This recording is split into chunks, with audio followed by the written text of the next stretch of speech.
Would you attend a virtual reality funeral? Hold tight, hang with me. You know those big goggle head SWAT mask. I think it has a name. I can't think of it. Apple just put it out. It's real. You never thought in a million years you'd be bowling with a remote control, but we did with the Wii system. You never thought that you would be boxing in a ring and then you punch your little kid with a VR Oculus system. I'm Nathan, musician, mortician, spent 13 years in the funeral profession, and all my songs that are streaming now, everywhere you stream, are inspired by my works. Be sure to subscribe, click the bell. We're talking about virtual reality funerals, and it is going to happen. It's real. Remember COVID? Of course you remember COVID.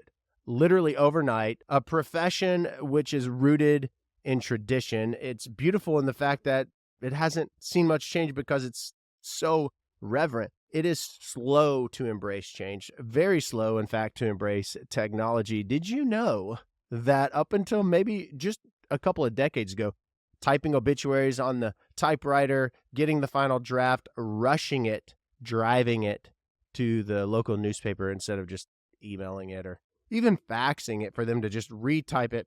Anywho, don't get me started. The profession, technology, it's like oil and water.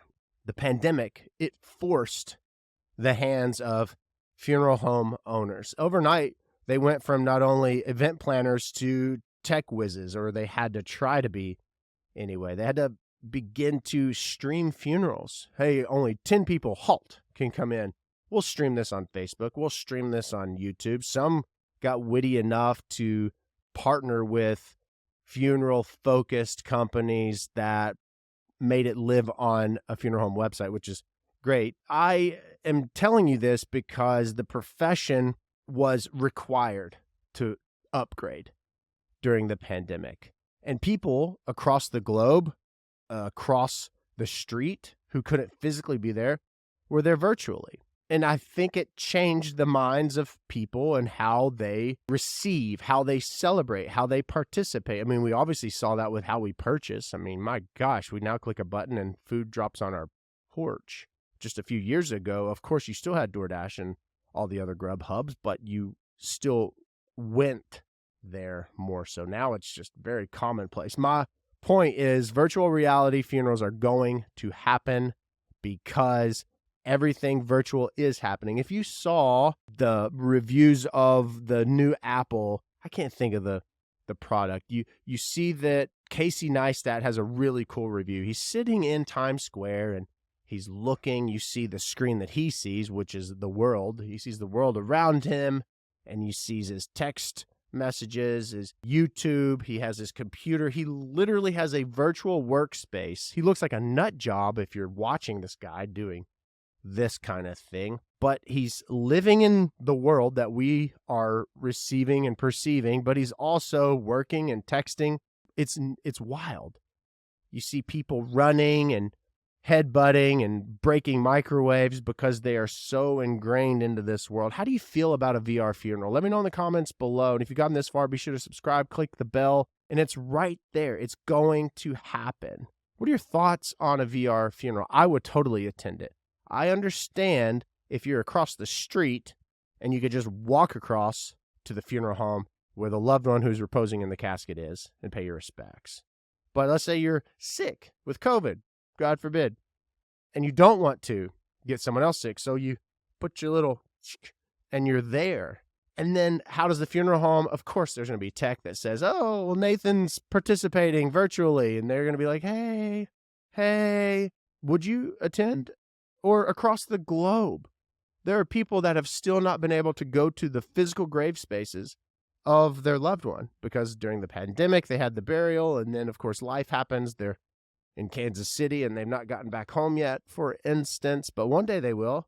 This will revolutionize funerals. And those funeral homes who are not embracing it, who aren't saying, okay, yeah, I know we're really slow to change and we hate change in the profession. And oh, technology, what's that?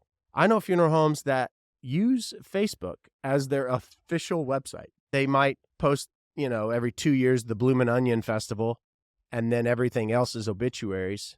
They're not consistent with posting events or posting did you know facts. They're just obituaries. Funeral homes are very antiquated technologically speaking. And the ones that don't embrace the VR world that's going to happen in the funeral space because it's happening everywhere else, I think they're doomed. I really do, because now more than ever, we are dispersed as people. Families used to live within one block of each other, across the street from each other. My mother's family all lived in this very close proximity, but now everyone's displaced. And even the pandemic had displaced us even more as far as where we were, but proximity speaking, it was very challenging, and it changed a lot for the better, yes. And these professions, especially the funeral profession, with the VR worlds happening in other spaces, it's going to happen here. What are your thoughts on it? Would you attend a memorial service, a funeral service? Could you imagine walking up to virtually the loved one's casket, seeing them That's going to be interesting. The technology is already there. It's just a matter of implementing it. Let me know in the comments below. Are you going to attend a VR funeral? That's what I'm going to pre-plan. You all better attend my funeral virtually. I'm not planning on dying anytime soon, but nonetheless, thanks for being here. Be sure to subscribe. Be sure to click the bell to be notified. And also, did you know, check out the brand new merch. Yeah, like this mug, Holy Mug, shirts and pants, and especially the 988 series. As a big advocate for mental health awareness, it's very important to know that people are loved. You are loved so much. And there are people that devote their lives and making sure that a phone number is always ringing. 988 is the number. That is the helpline, the lifeline. Proceeds from every sale of all of our limited 988 series merch will benefit the lifeline, and all the brand new merch and all the brand new socks. We got a great sock game going.